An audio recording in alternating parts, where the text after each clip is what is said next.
Hello, BookTube. Hello, friends. Welcome to Lizzie Pay Loves Books. I'm Elizabeth.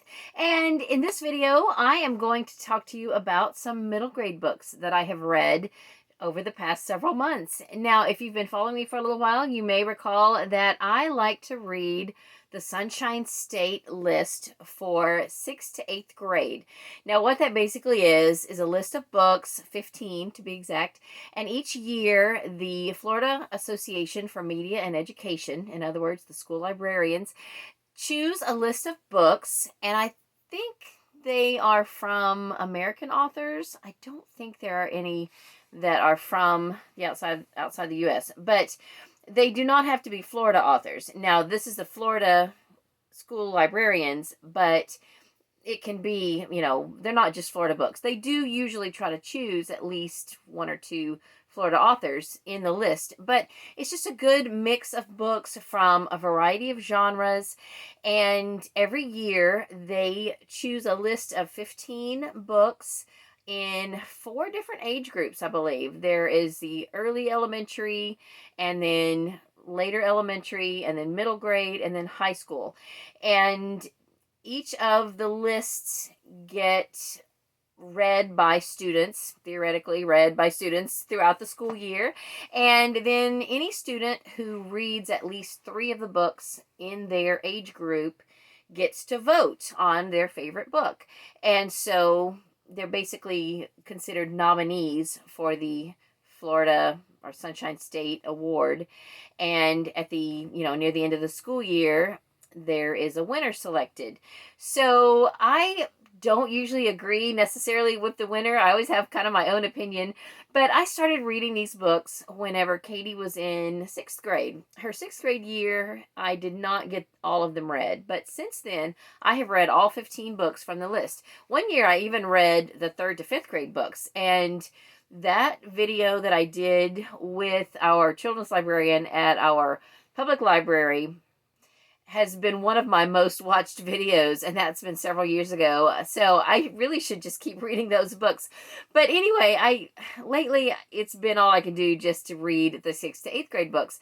And the primary reason that I've continued to read those, A, I really enjoy them, and B, I have been helping the school librarian from Katie's middle school with Book Bowl. Now, sadly, there's not going to be a Book Bowl this year. In fact, the school library from her middle school has been closed all year in order to keep down the possible COVID contaminations and everything. And, I understand it, but it's sad. It's really sad that a school library could not stay open.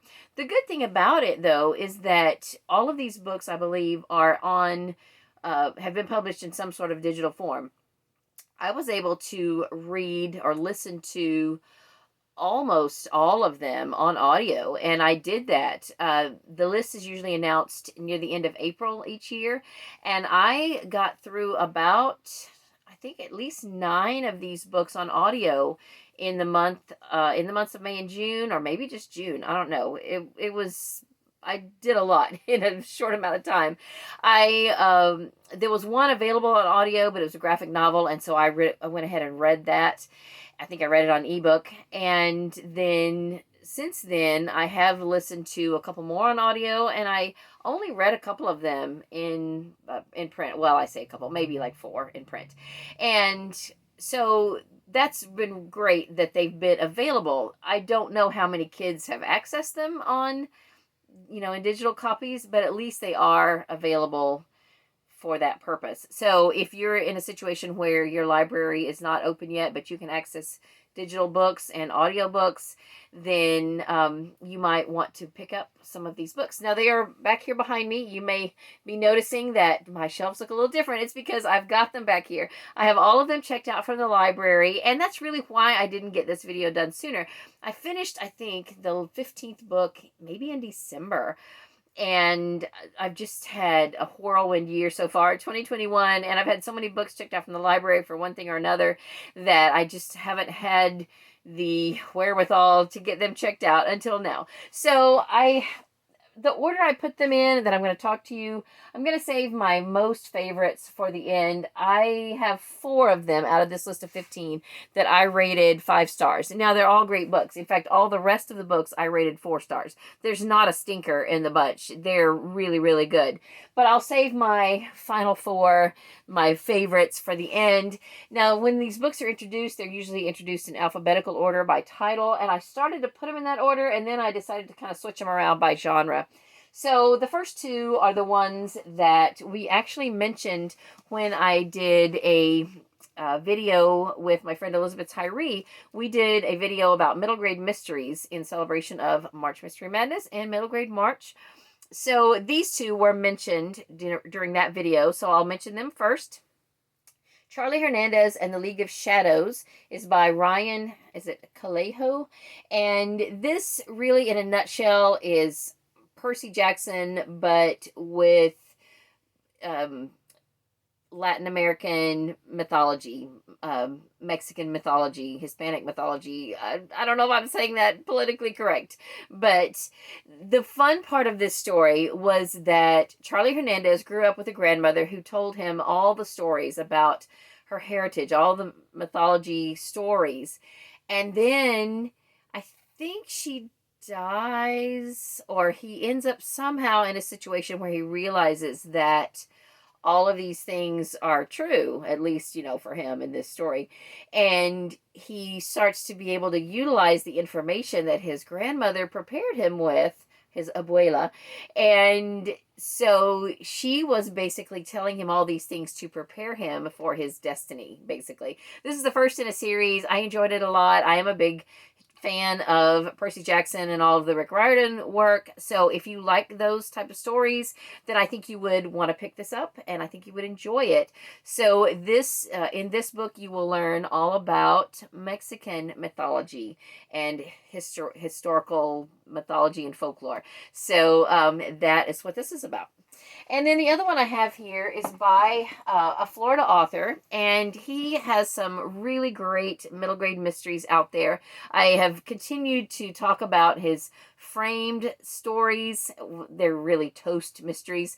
And this is the start of a new series by him. I think there are maybe a couple of them out now. I have not read the second one. This is called City Spies. The author is James Ponti.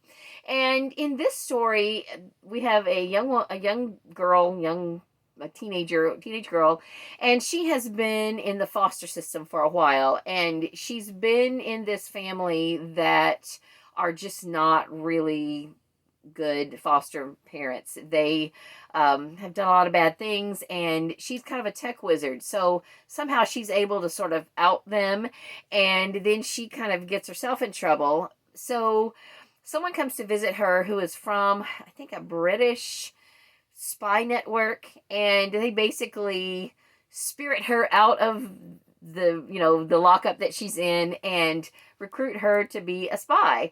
And she's, like I said, a tech genius, and so that's kind of the premise of this. I did really enjoy this a lot, and I would definitely continue reading more of this series, and as well as the framed series. I hope that there's going to be more in both series.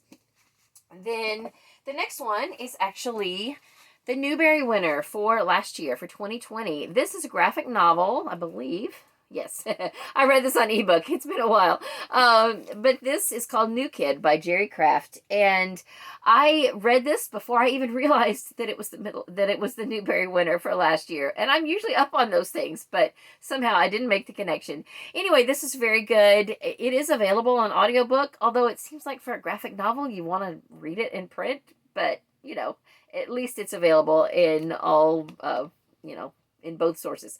This is about a young boy who is the new kid in school, and he is African American, and his parents send him to a very prestigious school, and he is one of, I think, 2 kids of color at that whole school. So it's his story about everything that he goes through being in that situation, and I thought it was a very important book, and very good, very deserving of the Newbery Award, and I would recommend it. Then the next one, actually the next couple are contemporary, also sort of school stories. This one, Game Changer by Tommy Greenwald, is about a boy who is in a coma after a football injury at football camp. And it's been a while since I've read this, but it's sort of a mixed, not really mixed media, but I think that, I don't know, it is kind of mixed media. There's some emails and there's different, I think, text messages back and forth.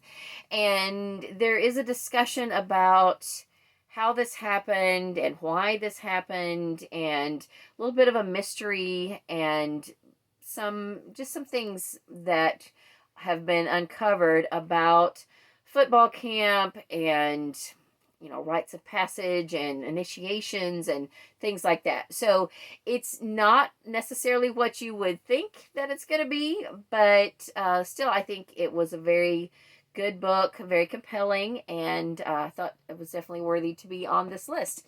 And then this one, honestly, I couldn't remember much about it until I went back and reread a little bit more of it. And then I was like, oh yeah, okay.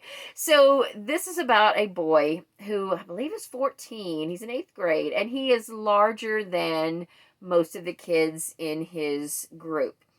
So he sets up all these different business opportunities for himself based on different opportunities that come along, but he ends up being kind of a bodyguard for some of the smaller kids, some of the kids who get picked on. He walks kids home, and he makes a business out of it. They pay him for this service, and he comes up with various other business opportunities, but he's really a good kid. He's very large for his age, and so there is an actual school bully who he is protecting these other kids from, and this bully confronts him and just kind of eggs him on and tries to push his buttons.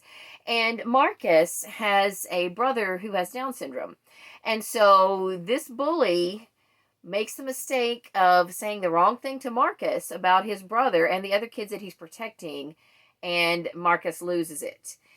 And so now Marcus is perceived as being the one in the wrong because he's the big guy. And so, that story has to play out. Then also he is wanting to meet his father. He has not seen, I don't know if he remembers much about his father, but his father left them. They live in Philadelphia, I think. And his father went back to Puerto Rico to start a business. And his brother and mom stayed in Philadelphia. And his mom won't really talk much about his father, but they decide to go to Puerto Rico for spring break. And he's hoping that maybe he can reconnect with his father. And his mother kind of tries to warn him that his father, may not be one that he wants to set on a pedestal and that kind of thing. And so that whole story plays out. In the author notes, it does also mention that the Puerto Rico that is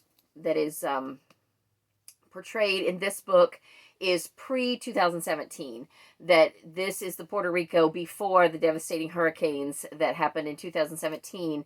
So just so you know that, because, definitely a big difference between the pre-2017 Puerto Rico and post-2017.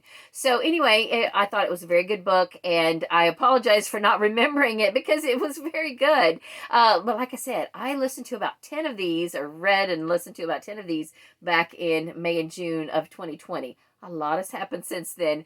So anyway, if this sounds good to you, then you might want to pick it up. The next two are historical. Scouts takes place in the 70s, I believe, and this is about a group of kids who are watching a meteor shower, and when the biggest part of the meteor falls somewhere near them, they decide that they are going to go and find it. And the thing I didn't like about this book is that they decide to go and find it without telling their parents or asking their parents. They just basically leave a note saying that they're at one or the other of their friends' houses, and they just go off on their own. like 15 miles. And I think that's pretty scary and dangerous. But anyway, that's the story of it. And they do meet some unsavory characters along the way who are also on the same search for the meteor. I think they're all hoping to find some sort of riches at the end, or maybe find this meteor and be able to, sell it or make some money from it. And anyway, it was a good adventure story. Now, the term scouts does not mean actual Boy Scouts or Girl Scouts. This group of friends call themselves Scouts because there is no Girl Scout or Boy Scout troop in their town. So they have just formed their own club, and they do outdoorsy kind of things, camping things, and they call themselves Scouts. So it is not affiliated with any specific organized group of Scouts. So anyway, if that sounds interesting to you, then you might want to check it out. And then the other one here is based on an actual event or an actual story in World War II. This is about a group of kids who were sent on a boat from England to Canada, and their boat was torpedoed along the way. And this is a survival story about a group of them being in a lifeboat. And I did not know anything about this story. I thought it was very compelling, very good, and it's told in verse. So this might be something that you would want to check out. Maybe next year for Historathon or something. Or I think they're going to do a mini version of Historathon in November. So this might be a good one to check out for that. The next one is an international book. This takes place in India, and it is about some kids who live in poverty under a bridge and have to survive. The main two characters are siblings who are escaping from a very bad home situation, and then they meet up with some other kids along the way, and this is their survival story. I don't know the time frame. I don't know if this is contemporary or historical, but I thought it was a very compelling story. It didn't get a lot of rave reviews, or at least I should say from my Goodreads friends, the ones who did read it, rated it like 3 stars, but it did get some other good reviews, and definitely it's something worth reading. It's called The Bridge Home. It's by Padma Venkatraman, and have I even been saying the names of these books and the authors? I don't know. Maybe I'll go back through at the end and give you all of them, and I'll definitely put it in the description below.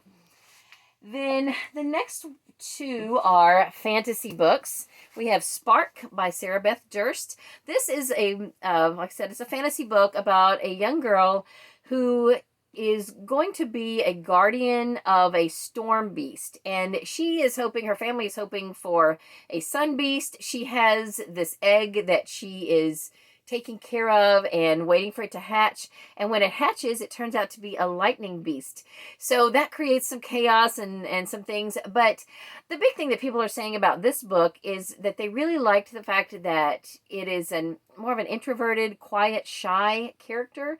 And you don't often get that a lot from a middle grade protagonist. Or maybe just protagonists in general. And then it kind of has some political themes, because they find out that their very perfect weather is controlled at a pretty big cost to some people that they don't even really know about.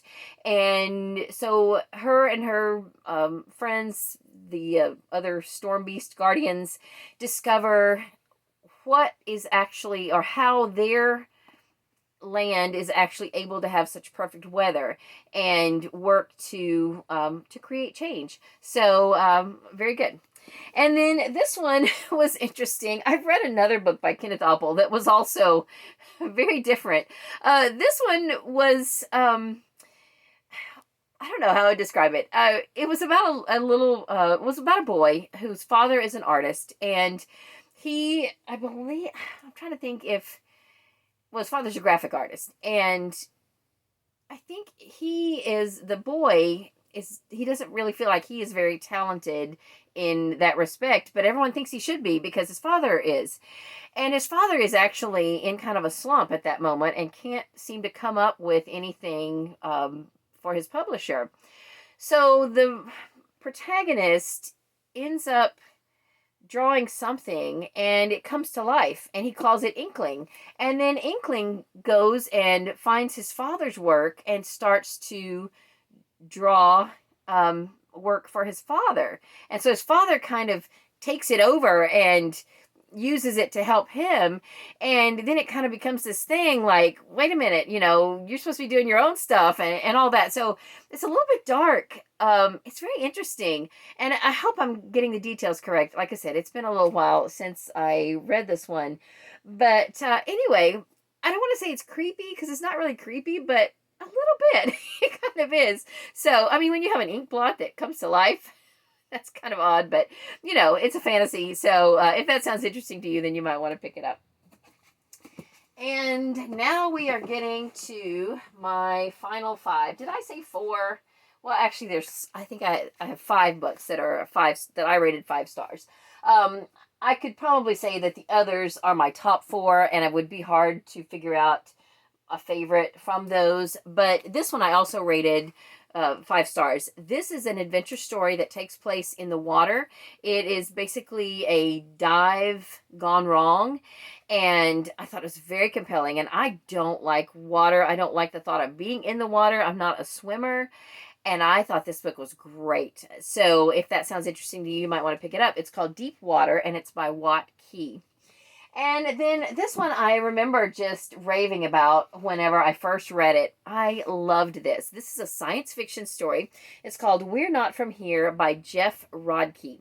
And this is about like a futuristic time when the world, or the earth as we know it, has been destroyed because of just all the misuse.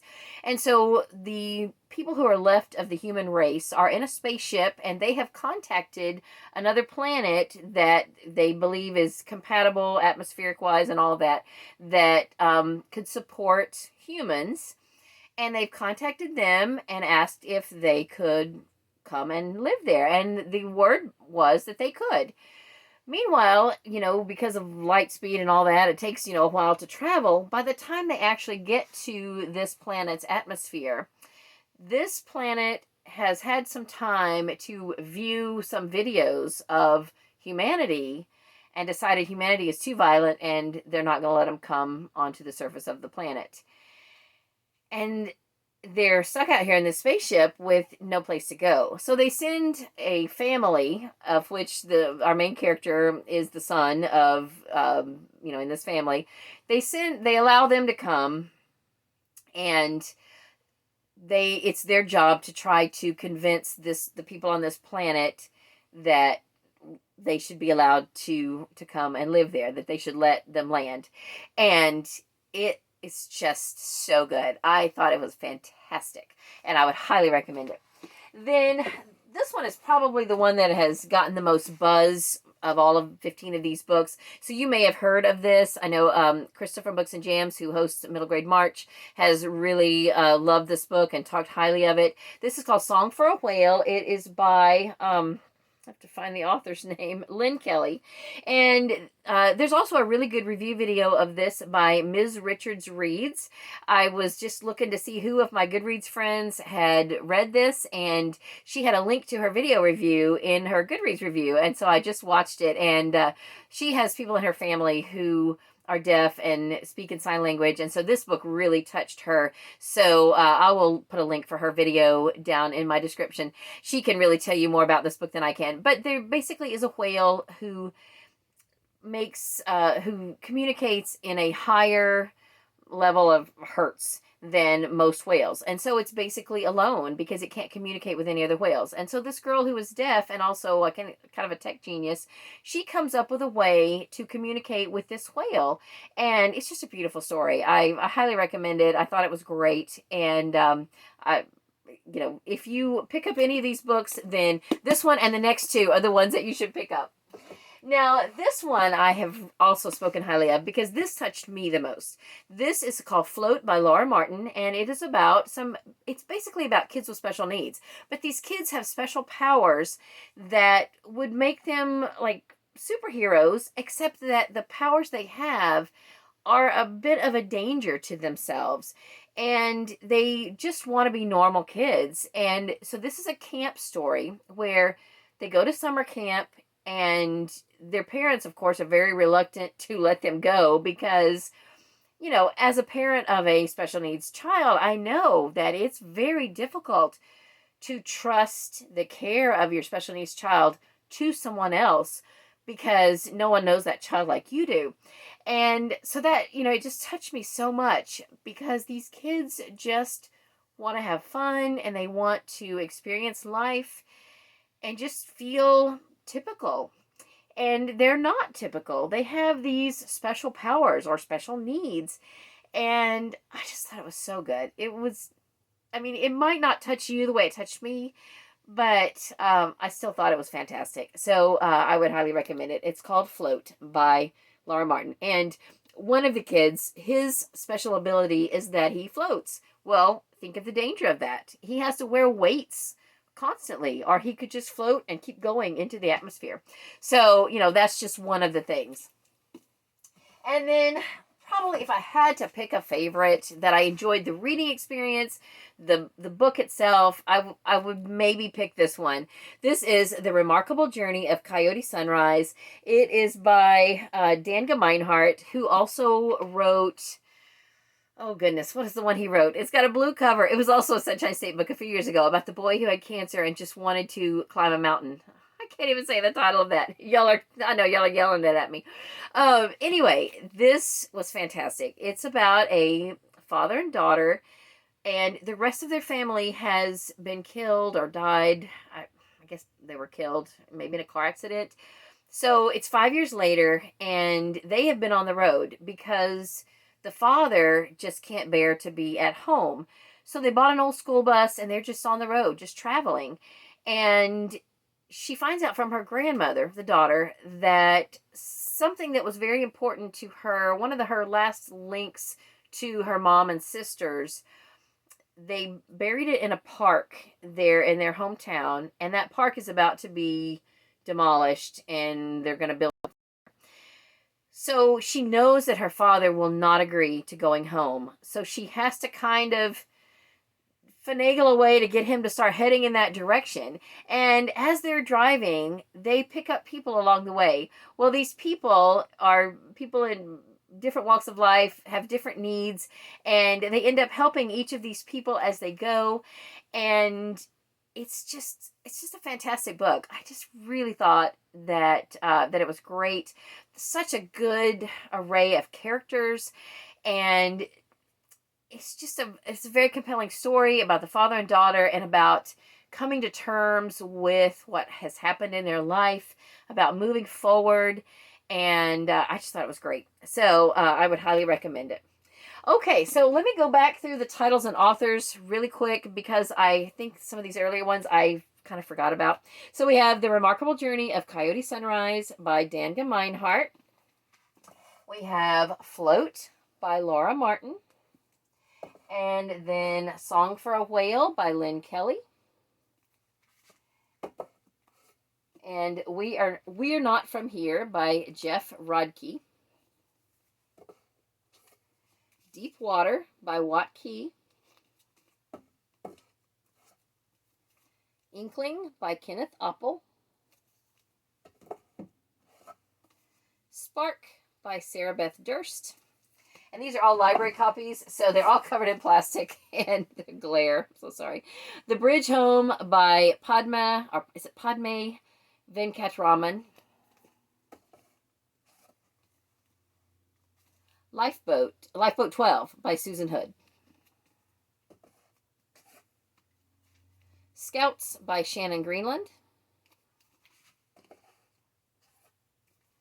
Marcus Vega Doesn't Speak Spanish by Pablo Cartaya.